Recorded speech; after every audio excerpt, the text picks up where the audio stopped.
As principais tendências que transformam a realidade das pessoas e das empresas. Está no ar o podcast Lab de Tendências, da Casa Firjan.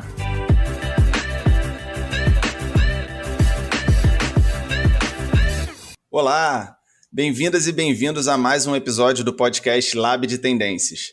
Eu sou Yuri Campos e o tema da nossa conversa de hoje é sobre o potencial revolucionário dos NFTs no mercado imobiliário. A essa altura você já deve estar familiarizado com essa sigla que quer dizer tokens não fungíveis, que são resumidamente uma espécie de certificado digital de propriedade registrado na blockchain, o que por sua vez confere a esses tokens segurança, transparência e agilidade. Alguns dos casos mais famosos de aplicação dos NFTs são relacionados a compras milionárias feitas por celebridade e, entre tantas outras possibilidades de uso, essa já dá uma pista para a gente sobre a capacidade que esses tokens têm de conferir um senso de exclusividade e pertencimento a uma comunidade. Tanto que algumas marcas já estão se aventurando nesse mercado para engajar seus clientes, atrelando diversos benefícios para os detentores dos seus NFTs. A gente já falou bastante disso por aqui e recentemente eu fiz até uma live com responsáveis por cases como o da Reserva, Aramis e Volkswagen. O link dessa conversa vai estar aqui no descritivo do episódio, mas hoje a gente vai falar sobre uma aplicação de certa forma ainda mais prática para os NFTs e igualmente disruptiva. Como transformar bens físicos, por exemplo, apartamentos, em tokens não fungíveis e facilitar assim a transação e a gestão desses imóveis. Quem vai falar sobre isso com a gente é o Andreas Blazoldax, empreendedor em série que participou da criação de 18 startups, entre elas 2 unicórnios, Movile, que todo mundo conhece pelo iFood, e o aplicativo infantil número 1 em receitas na Apple Store mundial, o Play Kids.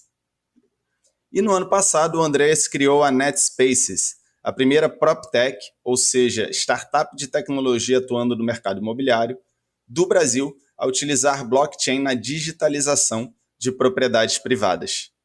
Quer entender como isso funciona e quais os benefícios de transformar o seu imóvel em NFT? Então fica aqui que o papo vai ser muito bom. Mas antes, um pedido rápido para você que está ouvindo. Não deixe de seguir ou favoritar esse podcast no seu streaming preferido para ficar por dentro de todos os novos episódios. E ajuda muito também se você puder avaliar com 5 estrelas no Spotify ou no Apple Podcast para que esse conteúdo possa chegar a cada vez mais pessoas. Agora sim, vamos lá para a nossa conversa. Andreas, tudo bem? Cara, muito obrigado por bater esse papo com a gente. Muito legal, Yuri. Obrigado, um prazer enorme eu estar aqui com vocês e vai ser bem divertido a gente poder falar sobre esse tema tão intrigante, né? Que é os NFTs aplicados ao mercado imobiliário. Maravilha, cara. Eu estou realmente animado porque o tema é muito interessante. Eu queria começar então perguntando para você, assim, como é que nasceu a NetSpace, né? Como é que você teve o insight para criar essa empresa? O que te fez querer entrar nesse setor? Bom, a NetSpaces nada mais é do que a continuidade de um trabalho que eu venho fazendo na digitalização de transações de vários setores da economia usando o celular e a internet. Isso é uma coisa que já existe aí há 20 anos, né? E é por isso até que eu participei aí de criação dessas 18 startups. E o que acontece? Praticamente quase todos os setores estão aí digitalizados, né? Então vai desde conteúdo de streaming, que antes era só no papel ou offline, né? O setor de comida com food delivery, o setor de transportes com os aplicativos de táxi, o e-commerce, que não é mais aquele e-commerce de bordas da cidade, mas já dentro da cidade, com entrega em 15 minutos, né? E um dos últimos setores que eu não via nada de digitalização era o real estate, que casualmente é o maior setor aí da economia, no mercado de 400 trilhões de dólares. Então, pegando um pouco dessa experiência dos últimos 20 anos nessa digitalização, eu resolvi me imputar um desafio aqui para o meu time, né, do tipo, vamos digitalizar o real estate, porque até hoje ele é feito no papel. Então, daí que nasceu a NetSpace, com esse propósito de digitalizar as transações do setor imobiliário. Legal. Não precisa entrar em detalhe muito técnico não, mas de uma forma geral, como é que funciona a tokenização dos imóveis? E quais são os benefícios de você transformar um imóvel em NFT? Uma forma simples, Yuri, de explicar isso é fazendo uma analogia de um sistema operacional, né, do antigo DOS e o Windows, né? É como se a gente vivesse hoje no mundo aquele dos caracteres antigos, né, que seriam as matrículas dos imóveis, e de repente a gente quisesse ou precisasse, né, ter transações digitais, como se fosse a chegada do Windows, né?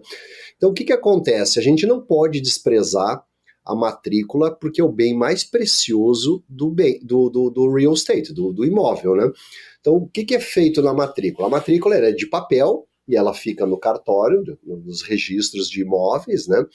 E o que a gente faz? Nós colocamos dentro dessa matrícula um token de blockchain, um token não fungível, que é do tipo NFT, dentro da matrícula. Então, aparece lá numa transação de permuta, né, do imóvel por um token, e isso fica gravado no papel. À medida que a gente coloca esse token gravado lá no papel, nós conseguimos espelhar esse token no celular.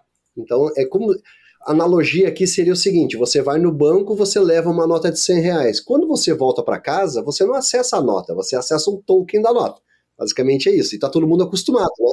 Uhum. Então aqui é a mesma coisa, a gente vai no cartório, leva o token lá e deixa o token gravado na matrícula e depois eu passo a ter esse imóvel dentro do meu celular. Qual a grande diferença, Yuri, de eu ter o imóvel no meu celular? A diferença é porque eu posso transacionar os direitos sobre esse imóvel. Então, durante esse podcast, eu poderia lhe vender os direitos do meu apartamento, né? E você poderia comprar, vender, onerar e ter todos os direitos que eu tenho como proprietário civil desse apartamento. Então, isso, de uma forma genérica, é como é feito a digitalização da propriedade. Perfeito. E quantos imóveis vocês já tokenizaram e também que tipo de imóveis? Apartamentos, casas, espaços comerciais? É muito interessante a forma que a gente criou essa startup. Nas últimas startups eu aprendi que às vezes você cria um negócio disruptivo e ele tem tudo para dar certo, mas ele demora para dar certo porque você precisa que as pessoas acreditem e comprem o seu serviço ou façam adesão ao serviço. E aí eu aprendi a fazer o seguinte, quando a gente cria uma startup, a gente colocar o primeiro inventário para que não dependa do mercado aderir. E foi o que a gente fez com a NetSpaces. A NetSpaces ela foi criada com um plano audacioso de 100 dias e 2 imóveis. Por quê? Nós queríamos sair do zero e criar as 2 primeiras propriedades digitais do Brasil. E conseguimos fazer isso em 70 dias.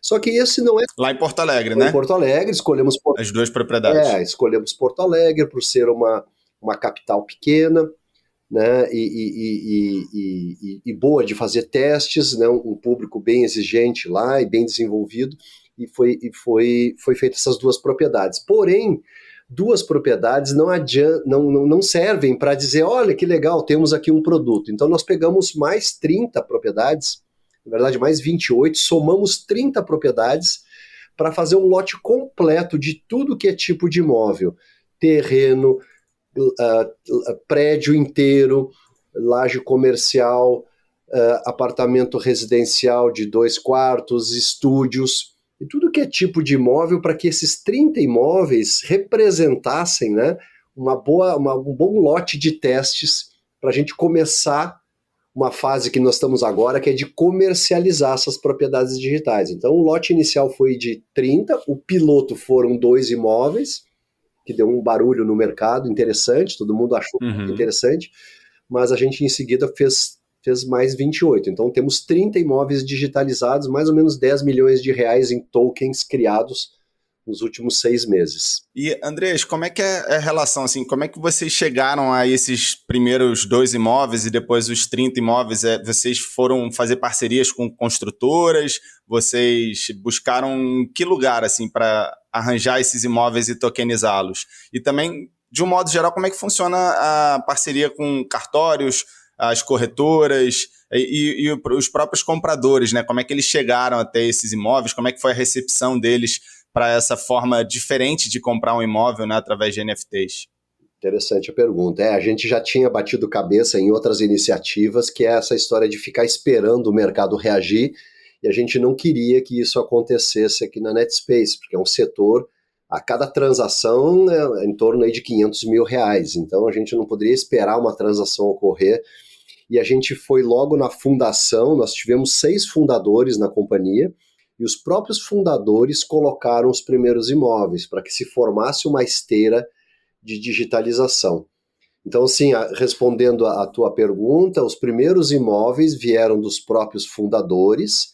Quando os cases foram ao mercado, o próprio mercado começou a reagir. Apareceu uma fila lá de mais de 1.000 imóveis para serem digitalizados. Uau! Então a gente tem hoje uma esteira de mais ou menos 500 imóveis que estão em processo de estudo para fazer a digitalização. Nem todos eles servem, porque a gente deu prioridade para os imóveis que têm já a escritura, que o imóvel está pronto. Nós não queríamos começar pela construção no início do projeto, para que não ficasse muito complexo. Tá? Então, foram imóveis próprios e em seguida, quando o primeiro case, que foi a venda de um NFT para uma idosa de 82 anos, apareceu na mídia, os principais players desse mercado, que são as construtoras, os portais de listing, as imobiliárias, os corretores autônomos, as creditechs e os bancos, né, que são as empresas que fornecem o crédito, e também as imobiliárias de locação, começaram a tentar entender o processo e tentar se conectar com esse novo ecossistema.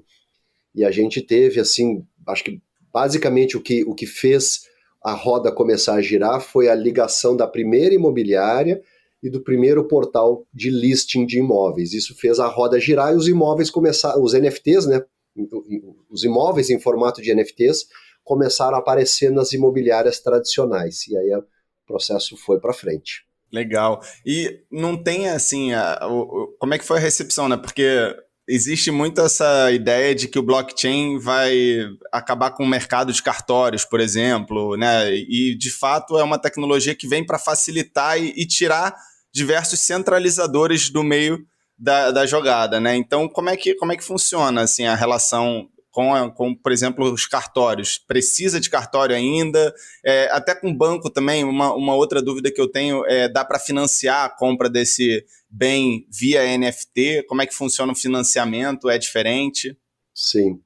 Vamos lá. Bom, toda a tecnologia disruptiva, que disrupta o mercado, transforma o mercado, sempre há essa questão do tipo, olha, a tecnologia antiga vai desaparecer. Então, a nossa tese aqui é que uma camada vai apoiando a outra, né? Quando tinha o jornal, apareceu o rádio, depois o rádio, televisão, e até hoje está tudo aí, as coisas se redimensionando, né? Então, no caso dos cartórios, a nossa decisão foi usar os cartórios como o embasamento inicial do processo, né? Algumas empresas de blockchain, mundo afora, elas tokenizam as empresas patrimoniais e não exatamente o imóvel. Nós não gostamos muito dessa linha para o Brasil, até porque tem um sistema registral super sólido. O que ele precisa é evoluir, não precisa ser destruído. Então a gente trouxe a evolução e foi levar o token lá no papel. Por isso que a gente brinca, né? Esse papel que está aí das escrituras, ele é um sistema que foi criado em 1864. Né? Ele está lá, tem o registro dele, ele precisa ser atualizado. Então, essa foi a medida que a gente tomou. Então, a gente não anulou o que existia, se embasou na lei. Tanto é que quando a gente foi questionado pelo mercado se isso era legal, se não era legal, a NetSpaces ela foi citada, né, nos provimentos aí da corregedoria, no sentido que, olha, isso é legal, pode ser feito sim, a empresa funciona embasada nos processos de registro, fazendo transações típicas e tudo mais, então continuamos seguindo o nosso desenvolvimento. E complementando a segunda parte da sua pergunta, se as empresas podem fazer crédito em cima disso, sim. A gente teve já alguns cases onde o NFT gerado, que representa esse imóvel, pode ser dado em garantia, tanto para empréstimo pessoal, que é o chamado home equity, né, onde você dá o seu apartamento em garantia, quanto em financiamento imobiliário de longo prazo, de 20 anos. Todos esses casos que eu estou citando, Yuri, possuem pessoas reais por trás, que a gente pode até discutir um pouquinho e explicar como é que foi feito. Legal. Eu vou entrar nisso já, então, mas antes eu só queria seguir aqui essa linha de raciocínio, né, sobre ainda na parte da transação. como é que faz a compra e venda desses apartamentos em NFT? Porque, por exemplo, NFTs normalmente se compra através de marketplaces, né? Mas aí você precisa ter uma wallet, uma carteira digital, fazer a transação com criptomoeda. Como é que vocês fazem isso? Até porque, e aí já emendando nessa pergunta, como é que você vê também quais são os desafios para a adoção em massa desse tipo de compra e venda? Eu sei que já está indo bem, né? Mas pensando num modelo de escala ainda um pouco maior, numa escala nível país, como é que você enxerga esses desafios e como é que vocês estão se preparando para suprir esses desafios? Essa pergunta é muito interessante, Yuri, porque isso sempre acontece quando esse desafio, né, da adoção em massa acontece quando você faz algo disruptivo, porque de fato você tem a tecnologia pronta, disponível para o mercado, mas você não tem os usuários. Vocês têm alguns early adopters, né, aqueles usuários que adotam primeiramente a tecnologia. Então, o que nós fizemos aqui? Sabendo que no Brasil existem cerca de 5 milhões de usuários cripto, usuários que possuem uma carteira, uma wallet, né, que nem você falou, cripto, a gente não poderia depender, a boca do funil ser 5 milhões de pessoas, a boca do funil deveria ser todas as pessoas que querem uma moradia, mais de 200 milhões de pessoas. Então, o que nós fizemos? Nós construímos o produto para que os NFTs pudessem ser listados em portais tradicionais. Então, quando você olha esses 30 imóveis, se você entrar em alguns dos portais mais tradicionais do Brasil, você vai encontrar os nossos NFTs listados lá em forma de apartamento.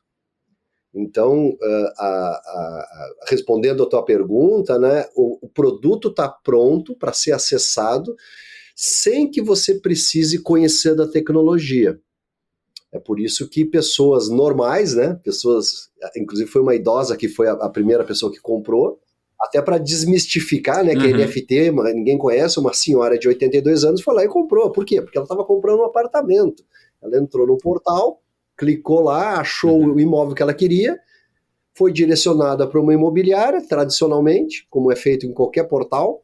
A imobiliária levou você a um WhatsApp de um corretor, ela conversou com o corretor, e o engraçado é que ela, por ter 82 anos, ela não conseguia ter acesso ao financiamento imobiliário. Então foi feita uma venda parcial, né? Uma venda por frações desse apartamento para ela, que era o que ela podia fazer. Como é que ela armazena esse NFT assim, sem a wallet, né? Como é que isso fica só em formato de contrato? Não, todo usuário que possui propriedade digital, todos os nossos clientes que adquiriram, seja parcela ou totalidade de uma propriedade digital, possuem uma wallet. Essa wallet possui um login tradicional. Não é um login Web3. O login Web3 é opcional. Alguns dos nossos usuários possuem login Web3, que é um login com MetaMask. A gente pode falar mais sobre isso, mas a maioria dos usuários são usuários tradicionais que entram com a sua conta do Google, faz uma autenticação de 2 fatores, recebem um SMS, todo aquele processo que a gente conhece tradicional da Web 2. Tá? E nessa wallet, você tem todas as propriedades dos imóveis que a pessoa possui, como se fosse um aplicativo de banco. Em vez de ter dinheiro, você tem imóveis. E ali você entra nessa wallet e você pode, inclusive, transacionar. Se você quiser transacionar, por exemplo, eu quero vender um imóvel para você, Yuri, eu vou colocar o seu e-mail e quantos % desse imóvel eu quero vender para você, lá na minha wallet. E aí você vai receber um e-mail da plataforma dizendo, olha, o Andreas está vendendo 100% do apartamento tal, por R$500 mil. Você vai fazer um Pix, e esse Pix vai ser recebido pela plataforma, e a plataforma vai te entregar a propriedade. Então é tudo feito via wallet, só que uma wallet tradicional. Legal. E qual a diferença desses dois modelos de transação, modelo Web 2 e modelo Web 3? E aí, aproveitando, já emendando nessa pergunta também, qual o nível de segurança também desse modelo de transação, né, via NFTs? Como que você garante a segurança nessa transação? Até uma senhora de 82 anos que você falou, eu não sei se ela tinha alguma familiaridade com o conceito de NFT, talvez não. E aí, qual foi o desafio para convencê-la de que era de fato seguro? O que acontece? a transação, esse é um dos motivos, a segurança, né, é um dos motivos que a gente escolheu fazer uma ligação forte entre a matrícula em papel e a rede de blockchain, através de um token. Por isso que o token está gravado na matrícula. Então essa é a primeira segurança. Quando a senhora olhou que existia lá na matrícula e conferiu o token e enxergou a propriedade dela no celular, é como se fosse uma conta no banco, tá? Até porque quando você faz um financiamento, o imóvel fica no nome do banco, ele fica travado até que você pague. Lá no final dos 20 anos é que você vai ser considerado proprietário do seu imóvel. Uhum. Tá? Então, assim, a pergunta aqui seria o seguinte, a NetSpaces poderia ter feito a tokenização sem gravar na matrícula? Sim, poderia, mas eu, pessoalmente, eu coloquei os primeiros imóveis, os fundadores também, nós não gostaríamos de ficar dormindo de noite preocupados, né? Será que isso tem embasamento jurídico? Será que pode acontecer alguma coisa com meus tokens? A gente queria que ficasse gravado na matrícula, tá? E aí, complementando a resposta, Yuri, como a gente colocou os primeiros imóveis, a gente fez de propósito para que a gente sentisse a dor, né, e o medo que os proprietários teriam. Então, o que nós fizemos com o blockchain? Nós dividimos o uso em que a gente chama de on-chain, que as transações são todas gravadas no blockchain, elas são imutáveis, então tem toda a segurança que é utilizada pelo Bitcoin, todas as moedas, as criptomoedas, né? Mas nós também construímos uma parte que fica off-chain, fica desligada da rede e são todos os dados sensíveis e particulares dos proprietários. Ora, eu como proprietário não quero essa publicidade de todos os meus apartamentos listados na blockchain. Os registros estão lá, mas meus dados pessoais estão fora da rede. E caso eu queira fazer uma transação com você, eu ainda vou ser requisitado de que 2 testemunhas assinem digitalmente. Foi uma trava que nós colocamos no blockchain. Por que nós fizemos isso, Yuri? Imagina o seguinte, você deve ver notícias aí, vocês que são grandes pesquisadores na Casa Firjan, né? Verem notícias que toda hora o cara perdeu uma wallet, foi hackeado, 1 bilhão de reais ou de dólares desapareceram, né, de wallets porque foram hackeados e tudo mais. Nós não poderíamos nos dar o luxo de que isso acontecesse com imóvel. Né? Eu não poderia sair na rua, ser assaltado, meu celular, ou ser sequestrado, né, e eu perder um apartamento. Isso é inadmissível. Então nós colocamos travas. Né? Essa trava que a gente falou de on-chain, off-chain, tem parte. Mesmo que alguém roube o celular, vai tentar pegar o token, não vai acontecer nada, porque depende de transações da NetSpaces específicas e testemunhas.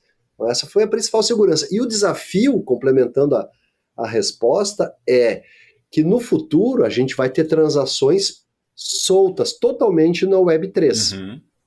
Aí sim a gente tem que tomar cuidado, porque depois que você solta a transação totalmente na Web3, fica praticamente ao portador.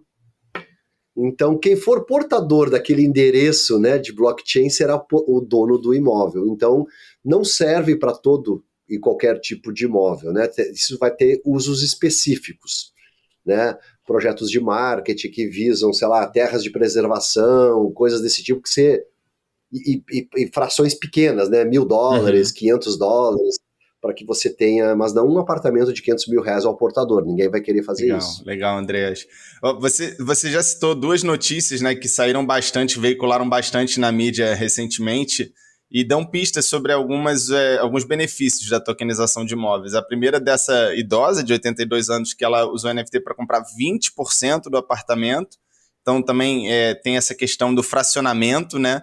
E da diarista de Porto Alegre, que comprou um imóvel com financiamento usando NFT como garantia, que aí fala sobre crédito imobiliário. Queria aprofundar um pouquinho nesses 2 fatores agora. Então, primeiro, assim, fracionamento, quais são os benefícios? Até pensando aqui, né, isso para quem aluga imóveis, para quem busca gerar caixa, né, ter isso como uma fonte de renda, pode ser um modelo de negócio interessante, né? Ou mesmo você transformar um imóvel no Airbnb e você dividir 10% para 10 donos diferentes desse Airbnb? Enfim, como é que funciona isso? Quais são as perspectivas? Já existem outros modelos além desse caso aí da idosa? E o que vocês enxergam para frente nesse sentido de fracionamento de imóveis? Legal, Yuri. Vamos explicar cada um deles, mas você vai notar que em ambos os casos a palavra flexibilidade e acesso vão aparecer, porque o sistema atual imobiliário não é nem flexível e nem inclusivo. Ele exclui todo mundo. Tanto é que a maioria dos brasileiros aqui moram de aluguel. Né? Por que moram de aluguel? Porque gostam de aluguel? Não, porque não conseguem comprar. É uma decisão muito grande na sua vida você dizer, vou comprar um imóvel. Pô, você está dizendo assim, vou assumir uma dívida de 20 a 30 anos. Cara, onde estarei daqui a 10 anos? Né? Então, assim, no primeiro case, né, o case de venda fracionada, quando você coloca no mercado um imóvel digitalizado e ele pode ser vendido de forma fracionada, você imagina o seguinte, você pode comprar um imóvel, comprar 20% de um imóvel e não ficar com a dívida dos 80%. Também não vai ficar com a propriedade, mas você comprou 20%. Aí você tem uma derivação que você pode fazer com esse imóvel. Você quer morar nesse imóvel ou você quer deixar ele para aluguel, esses seus 20%? Ah, eu quero morar no imóvel. Bom, você quer morar no imóvel, você comprou só 20%.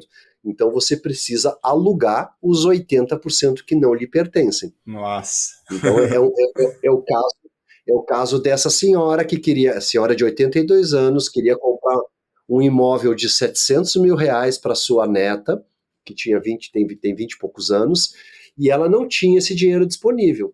Ou mesmo que tivesse, não queria gastar por causa da idade avançada dela. Então ela foi lá e pegou 140 mil reais, que é 20% de 700 mil, comprou 20%. E falou, minha neta, agora você vai morar lá porque eu estou te pagando o aluguel de 80%. E aí o dia que ela não tiver mais aqui entre a gente, né, ela tem lá a certeza que pelo menos a neta dela já tem 20% de um imóvel. Ela tem tipo uma poupança guardada de 140 mil reais. Esse é um caso de uso, tá? E esse aluguel é pago para onde? Pago para quem? Quem possui os outros 80%? Esse aluguel ele vai para as carteiras, para as wallets dos proprietários do saldo do NFT. Não sei te dizer exatamente aqui quantos são ali, mas 3, 4 pessoas devem deter o outro lado que ela não comprou. Então vamos dar um exemplo desse outro tipo de cliente, né? Vamos imaginar os donos dos 80%. Você aí tem um exemplo de um executivo que juntou 100 mil reais e ele quer preservar esse dinheiro. E aí ele fala assim, o que eu faço com 100 mil reais? Vou comprar imóveis. Não, qual imóvel que você compra com 100 mil reais? Né? Claro, imóvel talvez numa zona mais afastada do centro da cidade e tudo mais, mas para você comprar um imóvel numa zona interessante por 100 mil reais, você só consegue comprar uma fração. Então o que a gente proporciona? A gente proporciona que a pessoa pegue 100 mil reais e compre 20% desse mesmo apartamento. Então, esse saldo de 80% pode ser detido por 4 pessoas que tinham 100 mil reais na mão, né, 140 mil reais na mão, e não tinham o que fazer com isso. Nesse caso, essa pessoa vai receber 20% dos aluguéis, porque ela tem 20% dos imóveis. Então, nesse caso de venda fracionada, você tem 2 personas. O comprador que compra para morar e o comprador que compra para alugar. Inclusive, esse comprador que compra para alugar poderia pegar 100 mil reais e comprar 10 mil reais em 10 apartamentos. E ter tipo uma carteira imobiliária. Né?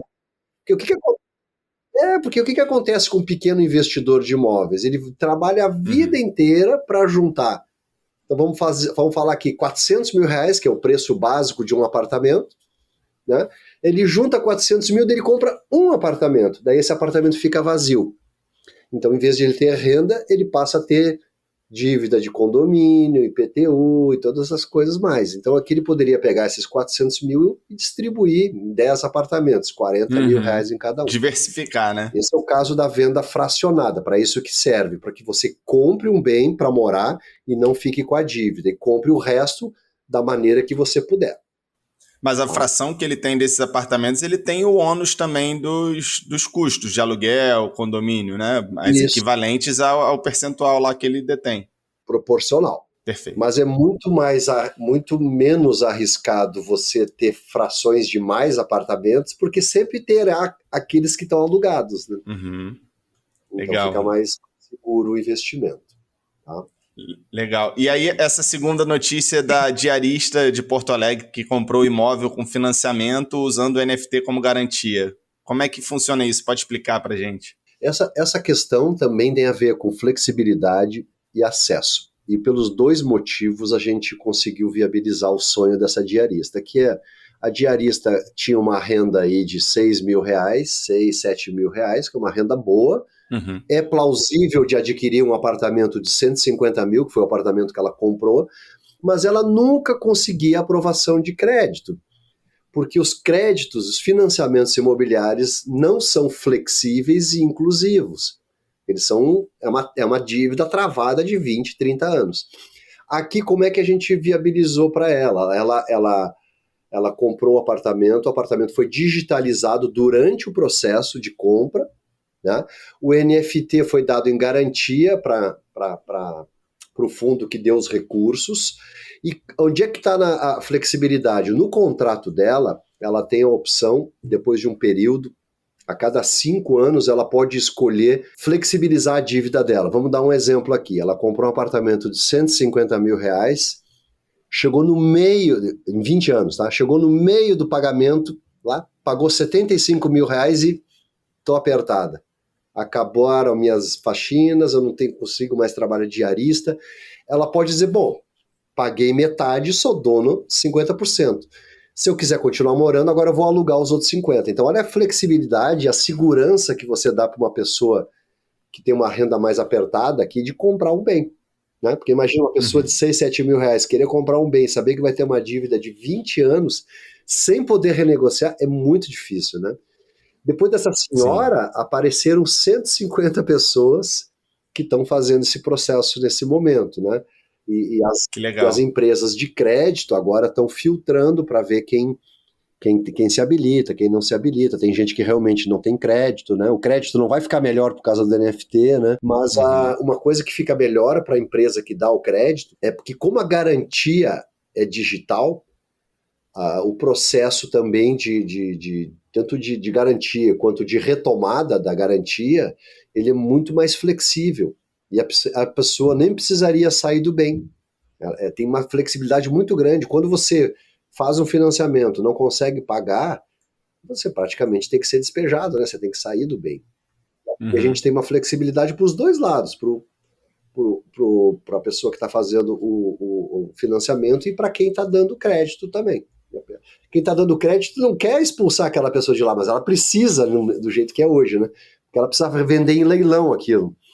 Então, o NFT traz flexibilidade para esse mercado. Então, essa é uma pista de futuro. O mercado será mais flexível e terá mais acesso. Essa ia ser, inclusive, minha última pergunta para você, justamente. Como é que você enxerga esse mercado para o futuro? E também, vocês são pioneiros aqui no Brasil, né? Mas como é que está esse mercado lá fora, assim, em países como Estados Unidos, China, eu não vou nem falar, porque China tem suas questões, né, com blockchain, mas principalmente assim nos Estados Unidos, na Europa, como é que está esse mercado? Nos Estados Unidos está super difundido, especialmente Miami, virou a Cryptoland, né, de setor imobiliário. A NFT está muito em moda lá. Lá nos Estados Unidos, eles têm um sistema registral muito mais leve que aqui, não necessariamente melhor, mas ele é entre as pessoas, existe um processo contratual de confianças, e lá está sendo feito direto nas empresas patrimoniais. Então, eles fazem, lá são as LLCs, né, Limited Liability Companies. Então, está andando super bem, muitas empresas explorando esse mercado, especialmente na região de Miami, e pela Europa toda também sendo desenvolvido, né? Claro, a Ásia é um mercado à parte, né? Mercado que ainda está discutindo como é que vai ser as blockchains, né? E eu queria lembrar, quando você fala em mercado global aqui, Yuri, que quando a gente coloca um token na blockchain, a blockchain que a gente usa é a rede Ethereum, eu automaticamente estou colocando o imóvel no mundo. Nós não temos nenhuma venda internacional, né? Mas possivelmente, se você entrar na OpenSea, você vai ver já alguns testes. OpenSea é a plataforma de marketplace por onde se compra e vende NFTs. Quadros, figurinhas, tudo mais, né, que se desenvolveu bastante. Perfeito. Você compra em marketplaces, né, e crypto exchanges como a Binance, como a Coinbase, como a OpenSea.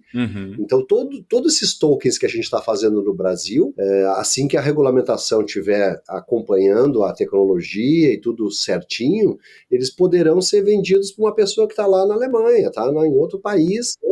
E sem a burocracia de ter que fazer o registro aqui diretamente na matrícula, você vai comprar direto os direitos sobre o imóvel através de um token, tá? Isso é para esse lado que o mercado vai, o mercado se torna internacional. Ele é um mercado grande, mas ele é local, porque depende de amarras locais, ele passa a ser internacional, o que é bom para todo mundo, né? Vendedor, comprador, tudo mais. Com certeza. Sensacional, Andrés. Vamos então para o nosso momento Dica de Ouro.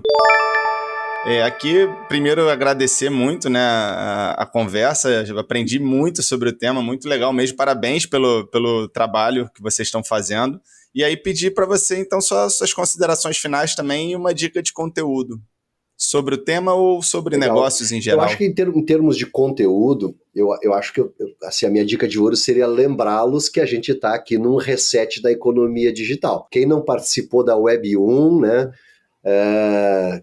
nós estamos aí na Web 2 indo para a Web 3. A Web 1 foi a web da informação, a Web 2 é a web da transação, que é a web que a gente está, e a Web 3, que é o tema desse podcast aqui, é a web do asset, né, do ativo imobiliário. Você já entra com uma wallet, já entra com uma carteira. Então, tudo isso vai ser puxado também pela tecnologia 5G. Então, a minha dica de ouro aqui é que vocês estudem. São 3 temas, eu chamo de um tripé do 5G, que é blockchain, inteligência artificial e internet das coisas, também chamadas de IoT. Tá?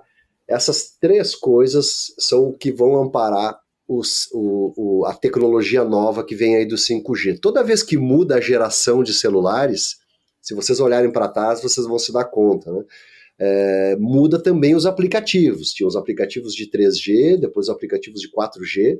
Esses de 4G são os que são de food delivery, de táxi, tudo isso que vocês conhecem, e os de 5G tem a ver com toda essa tecnologia de blockchain.